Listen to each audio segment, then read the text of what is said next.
Hello and welcome to a brand new episode of the Daily Debate. My name is Ahmed Nader, and tonight we're going to focus on the Egyptian diplomacy and the international efforts and the diplomatic efforts by Egypt to be a cornerstone of peace, security and stability for the Middle East, the Mediterranean and Africa as well. But we will be heading to the main top stories for today that took place on Sunday as Prime Minister Mustafa Madbouli received his Libyan counterpart Mohamed and stressed the Egyptian full support for the Libyan people and state and keenness on enhancing bilateral relations in various fields. Madbouli also highlighted the major role played by the Egyptian companies in the reconstruction of Libya. For his part, the Libyan Prime Minister lauded the Egyptian permanent support for the Libyan people.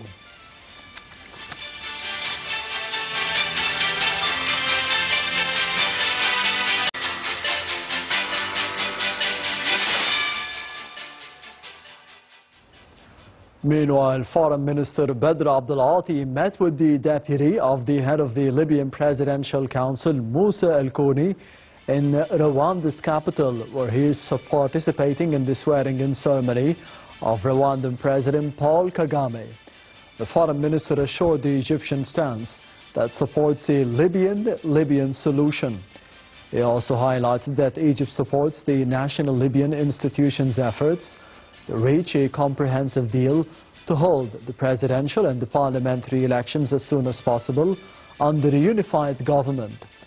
The minister also tackled unfolding developments in Libya and the importance of dissolving the militias and the withdrawal of all the foreign troops and mercenaries in Libya.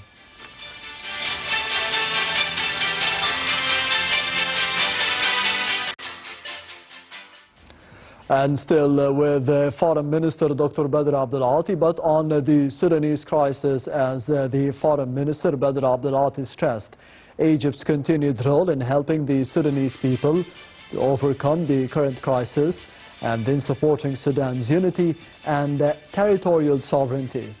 This came during a meeting with the head of the Sudanese Transitional Council, General Abdel al-Burhan, in Kigali. For his part, al-Burhan expressed appreciation to President Abdel Fattah al-Sisi's leading role in supporting Sudan and its national institutions.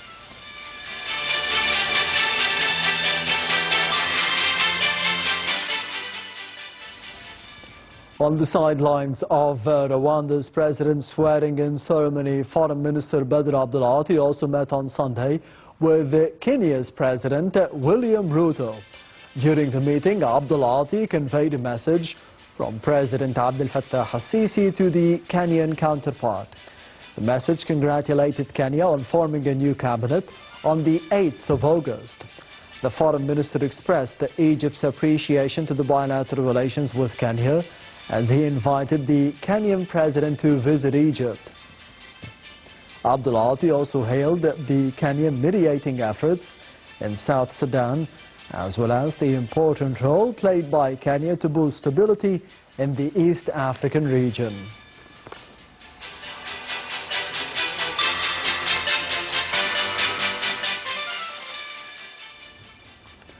Upon the assignment of President Abdel Fattah al-Sisi, the Minister of Foreign Affairs and Immigration, Abdel, participated in the swearing-in ceremony of Rwandan President Paul Kagame in Kigali. Abdel will be meeting with several Rwandan officials over bilateral ties between Egypt and Rwanda and keenness on boosting those ties in all domains. The top diplomat is to meet with the representatives of the Egyptian nationals in Rwanda and will participate in a round table with the prominent Rwandan businessmen and representatives of the private sector.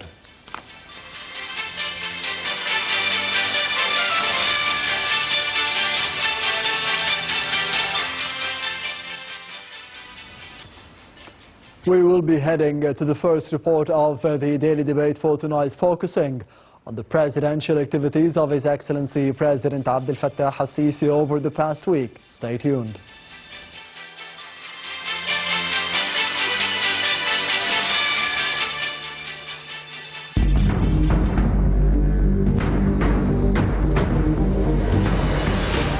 President Abdel al-Sisi receives the Turkish foreign minister to discuss the overall bilateral relations between the two countries.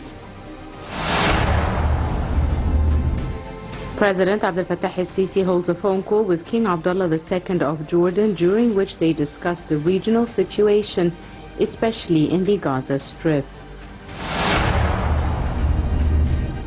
President Abdel al-Sisi received a phone call from U.S. President Joe Biden, during which they discussed regional developments and the tensions witnessed in the Middle East.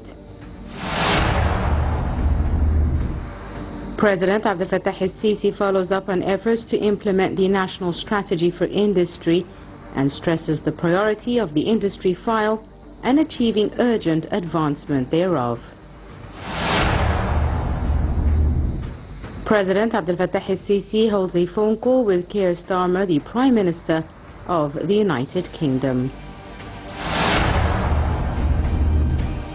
President Abdel al-Sisi receives a phone call from the French President Emmanuel Macron. A joint statement by the leaders of Egypt, the United States and Qatar regarding the situation in Gaza is issued. President Abdel al-Sisi receives a phone call from the Cypriot President Nikos Christodoulidis.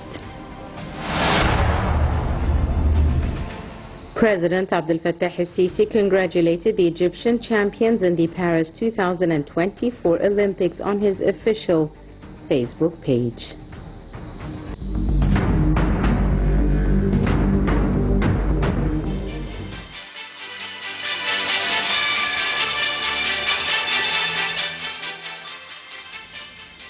Welcome back. You're still watching the Daily Debate. As we did see at the beginning of the episode on the top stories for today, Egypt is focusing on solving crises in Libya, in Sudan, and of course on the upcoming report we will be focusing on the diplomatic efforts and the humanitarian efforts of Egypt as well to be ending the war in Gaza. We'll be having more details in the upcoming reports, so stay tuned.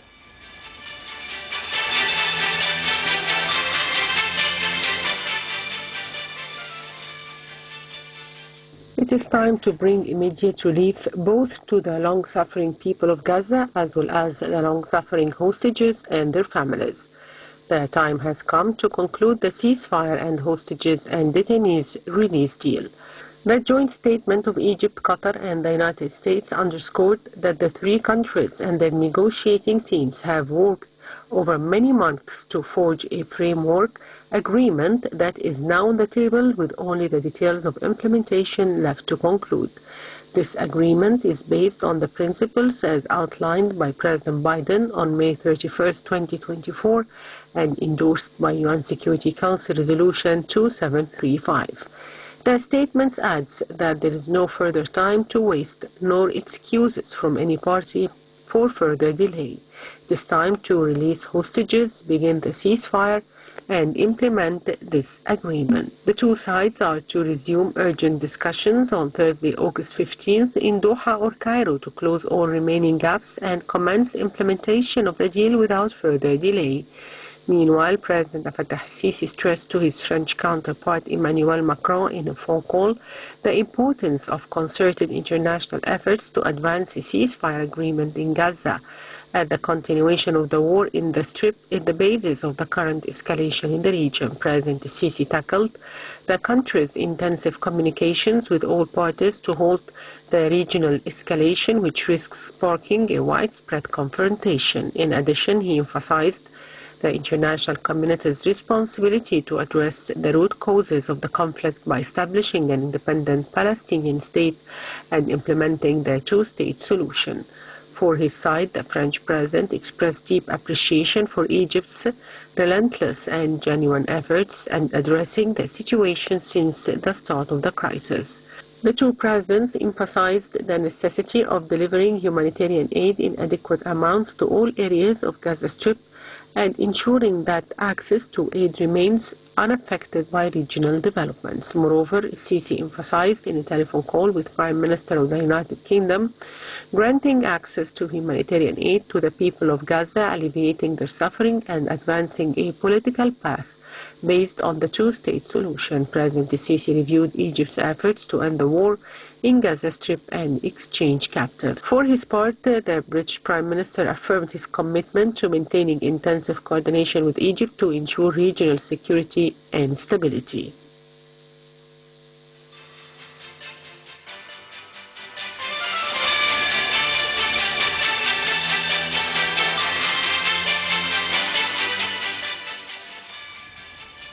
Welcome back. You're still watching the Daily Debate, and I'm honored to be having with me for the program for tonight is Dr. Mohamed Abdel Halim, the member of the Egyptian Council for Foreign Affairs. Thank you very much for being with us tonight. Always a pleasure to have you. Pleasure is all mine.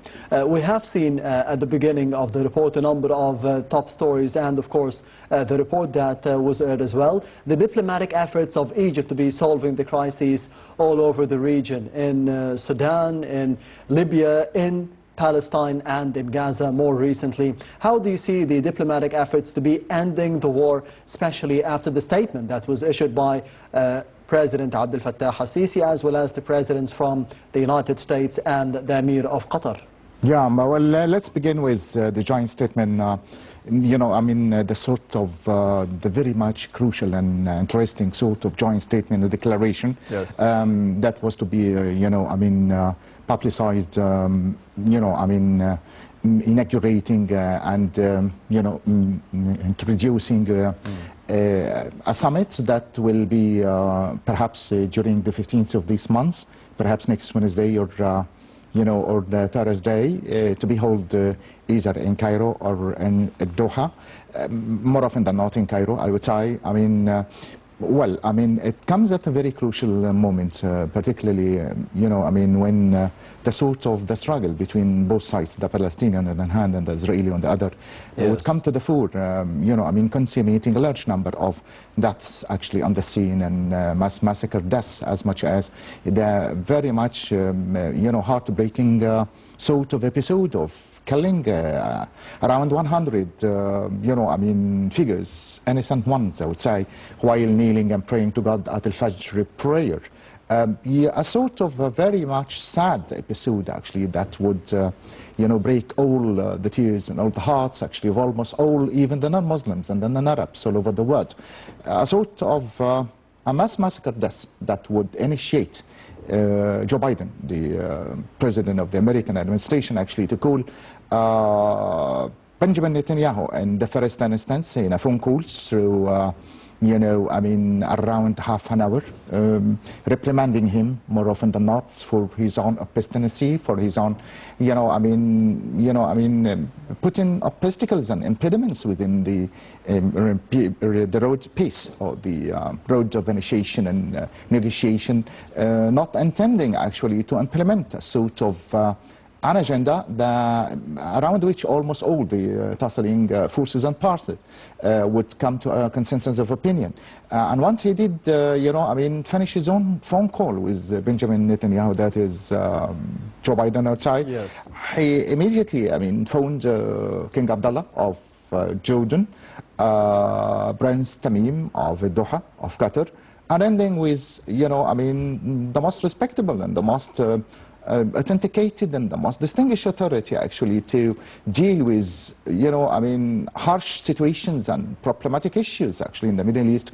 That is his own phone call with His Own Excellency Mr. President of Sisi for more than half an hour, discussing and examining the status quo and the situation in, you know, in Palestinian territory and land as much as in Gaza Strip, and offering the sort of joint statement that will be declared actually during, as I just said, perhaps the 15th of this month, yes, next Wednesday, yes, and in the meantime tackling the most problematic issues, I mean, that extended for more than 10 months actually extensively and ferociously, I would say, non-stop violence, mass massacre deaths, as much as genocidal atrocities actually to a greater extent.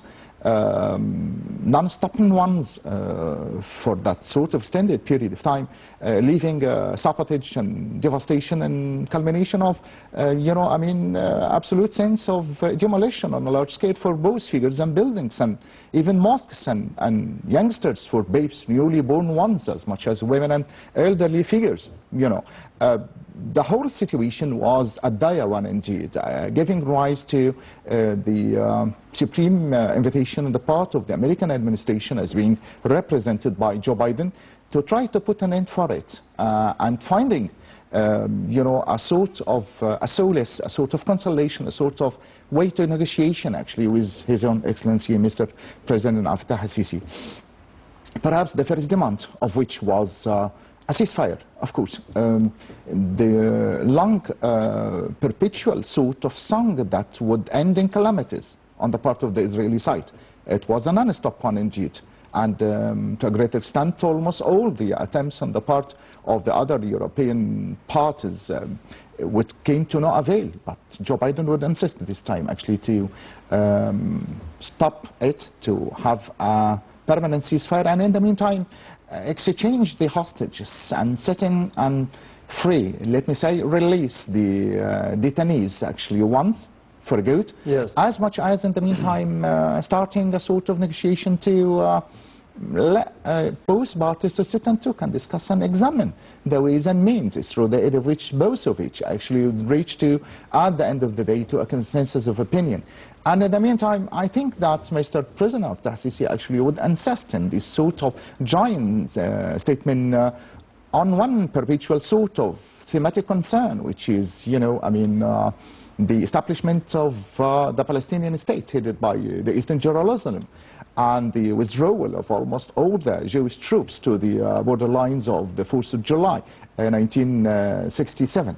The two perpetual demands that were to be actually kept for quite a long period of time, harping on and on to no avail. But I think this time the American administration is very much serious and very much heading towards finalizing the whole quagmirish detail and that sort of episode in the interests of all concerned. And in the meantime, in the interest of the American administration, because first, the extreme sense of millions and millions of dollars that are to be wasted and expanded and to be, wasted in Eisenhower, in the air carriers, in the fleets, and the expenditure and the situation of a large number of vessels and massive ships actually in the Red Sea and the Mediterranean Sea, near Haifa, near Jaffa, near Tel Aviv, actually wasting energy, a large number of lives of soldiers actually that were to be wasted on the part of the American administration. That's why I think that they are bothered. They got very much fed up actually with that extended period of wasting both energy and money on Israel's side, particularly the Benjamin Netanyahu's arrogance and insistence every now and again of not putting an end for that sort of tussle. It seems to be quite that he's aiming at reaching to a status quo or a situation that would be similarly or the nearest approach to Ukrainian war, yes. And in the meantime extended a sort of regional war that would devour almost all the countries of the adjacent Arab areas, and that's his own bad intentions, a sort of a thing, and a devilish agenda of which President Joe Biden is quite aware. That's why he is very much, far from being lenient, very much serious and very much straightforward in his own negotiations, and very much reprimanding, as I've just said, Benjamin Netanyahu through the phone call that extended for about 30 minutes, and in the meantime initiating a sort of a very much serious attempt and inducing the Egyptian side, Egyptian presidency side, as being represented by Mr. President Abdel al-Sisi, to be a large partner within solving that sort of perpetual problem. And in the meantime, perhaps the second reason for the American administration to insist on and upon putting an end for that sort of war is the fact that, Joe Biden is leaving the Oval Office, the White House, I'd say, for good. And in the meantime, the erosion of his own, very much remnant and traces of his own very few popularity. And in the meantime, preparing the way for the advent of, the Democratic candidate, actually, that would follow his own way, his own, follow his own example. But he just announced, the U.S. president, that he is promising that the war in Gaza, or the aggression of the Israelis against the Palestinians in Gaza, would be ending before leaving office. Do you think that he could be keeping this promise before the end of the year? Well, I mean, it depends, because, I mean, you know that the relationship between the Israeli side and the American administration is something, as much as the sort of the relationship that does exist between Benjamin Netanyahu himself and, the would-be future president of the American administration, something which is totally different. Yes. And more than one respect, almost the present one, that is Benjamin Netanyahu, as much as Donald Trump and the previous ones, would represent and would, call it a sort of an inseparable relationship, a sort of permanent tie that would never end. It is the perpetual song of the sort of the relationship that would bind them together. So, I mean, no matter how, the sort of the present time American president would be, or the future one, no matter how the previous attempts of Benjamin Netanyahu to try to, fortify the relationship either with the Republican or even with the Democratic, still the inseparable tie is always there, here, there and everywhere. And in more than one respect, Benjamin Netanyahu himself would declare that this is a very much historical situation that we can really utilize, which is getting benefit from the previous Donald Trump that did propagate Jerusalem as an eternal capital for Israel, as much as removing the American embassy from Tel Aviv to Jerusalem, describing it as a very much historical incident. And after the departure of Donald Trump, once again he's utilizing every bit and piece of the existence of Joe Biden in making an advantage of his own extreme sense of weakness and his inability of decision taking, of trying to say something, even yes or no. That's why I think that he's preparing actually for the advent of the next one that would be more often than not Donald Trump, the sort of the very much firm ally and the permanent front for the Israeli side. And perhaps again, the third dimension, which is, the ability of the American administration to try to not to lose, to a greater extent, the sort of the relations that would connect it with the allies in the Mediterranean areas, that is Egypt, Lebanon, Syria, Iraq and Jordan. In the meantime, I think the situation of trying to reach to a joint statement and to pacify the situation and to reach to a consensus of opinion and try to solve the whole problem now is very much serious and is to be discussed in the perhaps due course of time, very much seriously, with the aim at this particular and instantaneous situation to reach to a consensus of opinion.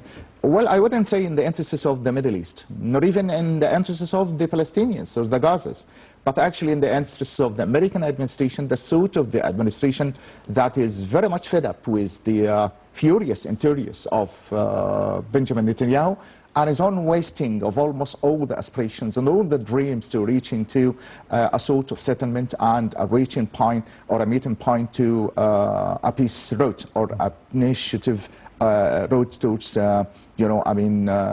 two-state solution. I think the joint statement is very much important, and it will be discussing to a greater extent, perhaps the issue of the hostages and the detainees, because until the very moment it is a sort of a quagmire, it's a sort of a nightmarish aspect for almost all the Israeli troops, not able to find a clue for the abiding place of almost these hostages, despite the ammunition and the modern technological aspects and their own ways and means of searching into the tunnels. But I think also in the meantime, one of the major subjects that will be discussed is representation of the ability of the Egyptian diplomacy actually of carrying the whole situation as much as peacefully as can be during the 10 months of struggle. Neither a sort of a military advance was being initiated on the part of the Egyptian military armed forces, nor even any sort of military attack not a single individual pellet that will be triggered. Almost we are following the road of negotiations and peaceful ways and means that would end at the end of the day with fortification of one individual situation, which is, the rejection of the relocation of the Gazas and denial and almost in all the conceivable respects the liquidation of the Palestinian situation. That's a very important point, because that was one major statement that was released by Egypt over the past couple of days. We are not willing to be liquefying or liquidating the Palestinian cause through pushing the Palestinians into Sinai. How did you see the statement once again, because it was repeated over and over since the beginning of the crisis? We have had, I think, the Egyptian presidency a very clear notion of their own advances, of their own devilish intentions right from the early start. Yes. I wouldn't say since the early onslaught on the 7th of October, the Aqsa flood, but I think more than 30 years ago, the previous even reigns in Egypt were quite aware of these demonstrations and these devilish attempts on the part of Agora Island. That was their own dream to relocate the Gazas, to leave their own homeland, and to try to abide them in the northern part of Sinai for about 750 kilometers, and return for, Nakab Desert to be given to the Egyptian government as a sort of compensation for the loss of the northern part of Sinai, the sort of the thing that was to be rejected during the late President Mohamed Anwar's, and in the meantime, in like manner, was to be repudiated and denied to a great extent by late Mohamed Hosni Mubarak.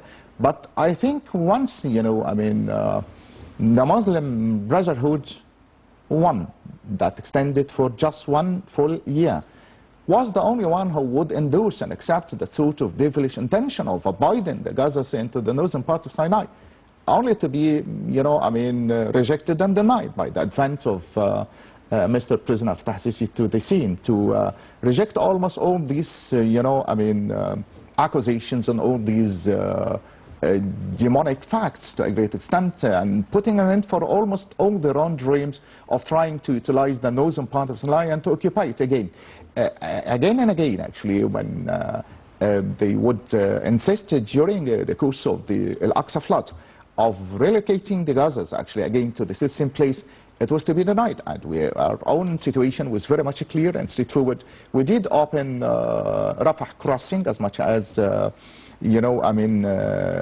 Abu Salim crossing for, transmitting the humanitarian aids and the medical aids in the meantime for the Gazas, for the Palestinians, against all the false accusations of the Jews of our own forbiddance and our own rejection of transmitting almost all these humanitarian aids to the Palestinians. This is to their own,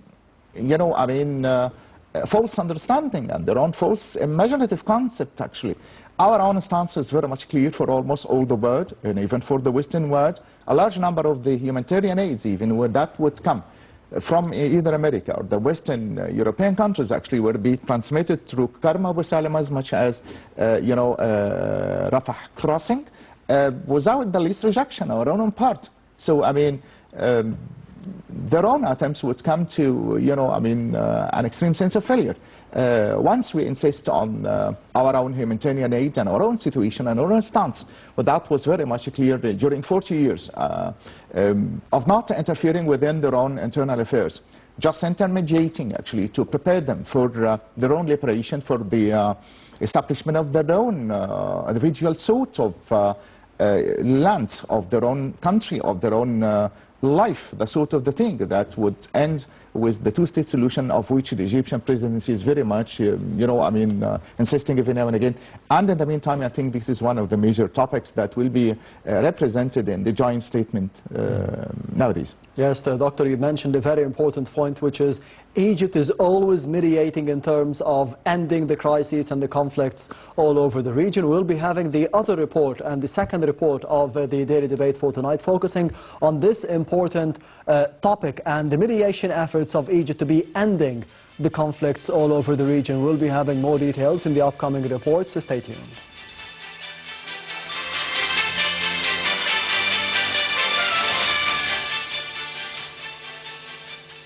Egypt continues to play an active peacemaking role in maintaining security and stability in the Middle East. Surrounded by crises and conflicts in its neighboring countries and regions, including Libya, Sudan, and the Gaza Strip, Egypt acted as a major mediator in a bid to secure a safe environment on its borders. Egypt hosted extensive meetings on the Libyan crisis, participated by senior Libyan officials, including one attended by Speaker of the Libyan House of Representatives, Aguila Saleh, and then Chairman of the High Council of State, Khalid al-Mishri, who agreed to develop a clear roadmap to hold the Libyan elections. Egypt's interests and national security do not lie only within its internal borders, but they extend to be influenced by the situations in Sudan, Libya, and Yemen. With regard to the conflict in Sudan between the Sudanese armed forces and the paramilitary rapid support forces, Cairo hosted a summit attended by Sudan's neighboring countries, including Eritrea, South Sudan, the Central African Republic, Libya, Ethiopia, and Chad, which succeeded in unifying their stances on the Sudanese crisis. The leaders agreed to form a mechanism at the level of foreign ministers to develop practical and implementable solutions to stop the fighting in Sudan and reach a comprehensive solution to the issue. Meanwhile, Egypt, a traditional mediator in the Palestinian-Israeli conflict, did the same in trying to end the bloody conflict that erupted on October 7th. Egypt, for more than 10 months now, has been hosting many meetings and summits to try to put an end to the brutal Israeli war on Gaza. It hosted last October the Cairo Summit for Peace over the deadly conflict in Gaza, gathering leaders and representatives of over 30 countries. Afterwards, Egypt, working together with Qatar and the United States, succeeded in reaching a temporary 7-day truce between Israel and Hamas from November 24th to 30th. The year 2023 also witnessed the resumption of Egypt's diplomatic relations with both Turkey and Syria after years of rift. Egypt succeeded through its regional role in maintaining its national security despite the difficult economic challenges and increasing the scope of conflicts in the regional environment.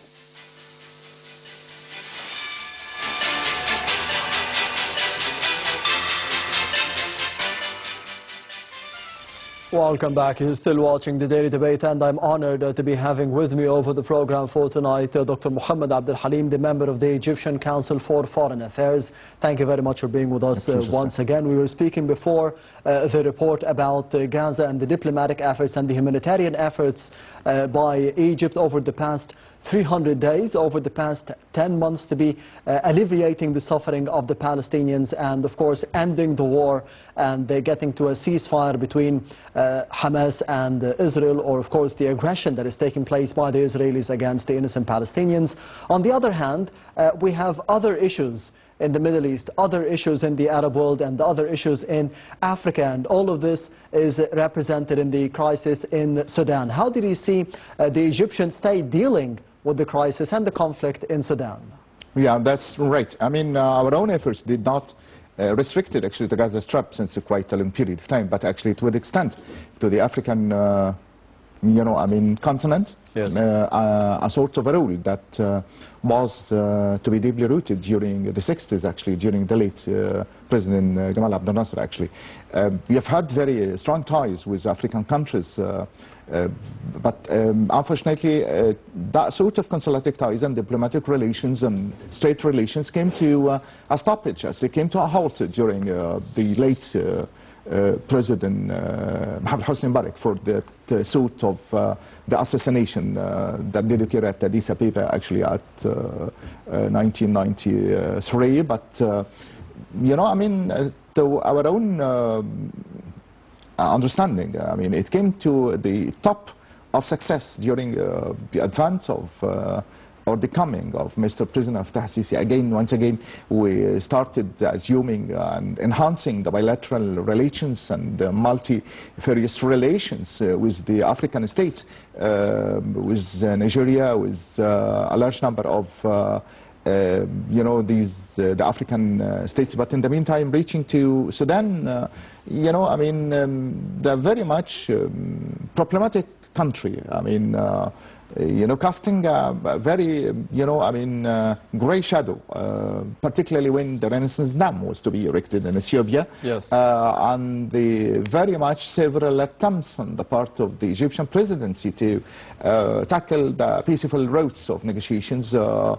But to no avail. I mean, unfortunately, the fifth, you know, felon was being initiated again, and in the meantime, that would leave its dire influence and impact on Sudan, in addition to the internal disputes and divisions and the sort of the struggles and the battles that did take place into the Sudanese territorial lands. I mean, the sort of the very much traditional mutual division between Al-Fatah al-Burhan on the one hand, and representing and symbolizing the Sudanese armed forces, as much as Hamdan Dagalo representing and symbolizing the rapid support system and the rapid support forces. Egypt was, and the Egyptian presidency, the Egyptian diplomacy was very much resourceful enough never to be very much lenient, neither to that sort of side nor the other, neither to Hamdan Dagalo nor even to, you know, I mean, Fatah al-Burhan. But our own attempts was to try to initiate a very peaceful route for the Sudanese people, to try to decide for themselves the sort of the leader, the sort of the government that they would have to establish, and the sort of the president that you would have to select. Apart from the internal struggles, we have nothing to do, and in more than one respect actually, Mr. President of Sisi did say and declare for almost all the Western presidents and in more than one summit that we have no agendas, we have no internal intentions of being penetrating within the Sudanese part. The sort of the border lines, to a great extent, at the very moment of speaking, is very much safe, and all our own attempts is to safeguard our own border lines without any sort of attempt to penetrate within the Sudanese territorial land. And sorry, I mean, once the battle and sort of the onslaught was being maximized between the two parties, that is the Sudanese armed forces and rapid support forces, a large number of Sudanese people, students, men and women actually, would transcend the border lines very much peacefully, coming to Egypt and starting their own life, academic studies in universities, in secondary schools, of finding alternative homelands, of jobs, of allocating their own existence in you know, in large governorates of the Egyptian state,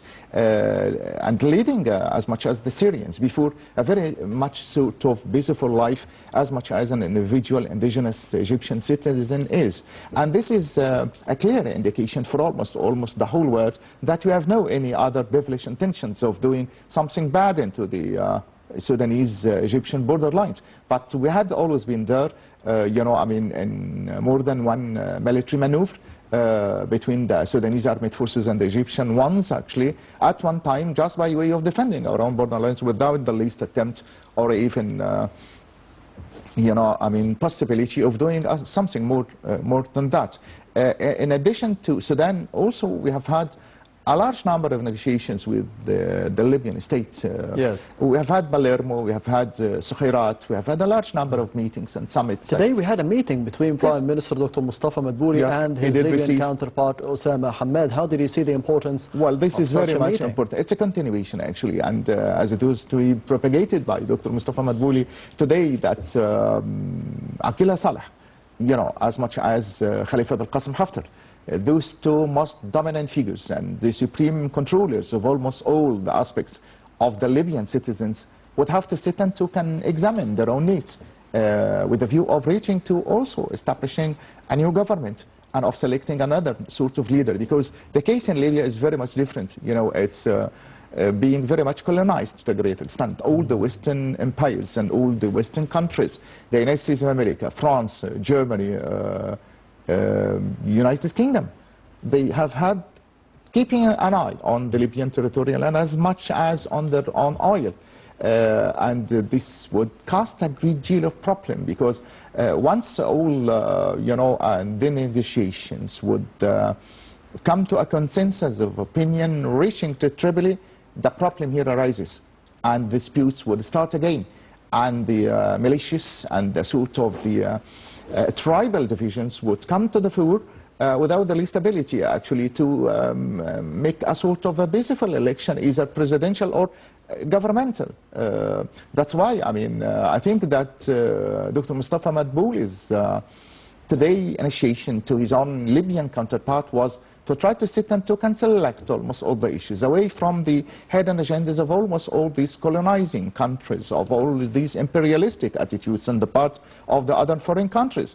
I think that's the only people who would have to have their own right say about their own voting and about their own existence, about their own selection or rejection of their own leader and president, is the Libyan tribes, the Libyan people only. And this is the ending of today's summit. That's why we have had, as I've just said, previous attempts in more than one summit with Libyan presidents, with Khalifa Belqasem Haftar, with Faiz Sarraj, with Aqila Saleh, with Musa al-Kuni Balkani, and all these figures would, struggle among each other when they would reach to the point of selecting the individual sort of president.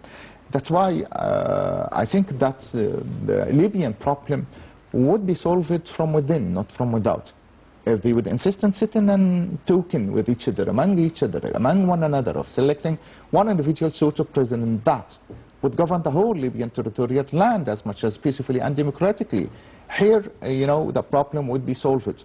And I think in today's meeting was harping on and concentrating on that sort of point to be discussed and examined among the two parties, the Libyan and the Egyptian one. Yes, and specifically for Libya, you've mentioned that we need a Libyan unified solution from within as soon as possible, according to the statements of Prime Minister Dr. Mustafa Madboul and the other statements made by the Minister of Immigration, or the Immigrants and Foreign Affairs, Dr. Badr Abdel. They are echoing each other. Do you think that this is possible? Because we have seen same circles, same scenarios over and over for the past decade in Libya. Yeah, for the time being, I wouldn't say that it would seem to be very much practical to sit and to examine and select and choose their own sort of leader. Because as I've just said, the problem in Libya is very much different from Syria, from Iraq, from Palestinian state, from Yemen, from the problem of the Red Sea. It's different insofar as it is very much connected and bound to the Libyan oil. The sort of the targets that would be harped on and on the Western, imperialistic outlook on the part of the European countries. Once the whole situation is being solved, there wouldn't be any justification for the existence of all these individual countries in Libya. And this is against their own aspirations. The sort of the thing that they wouldn't need.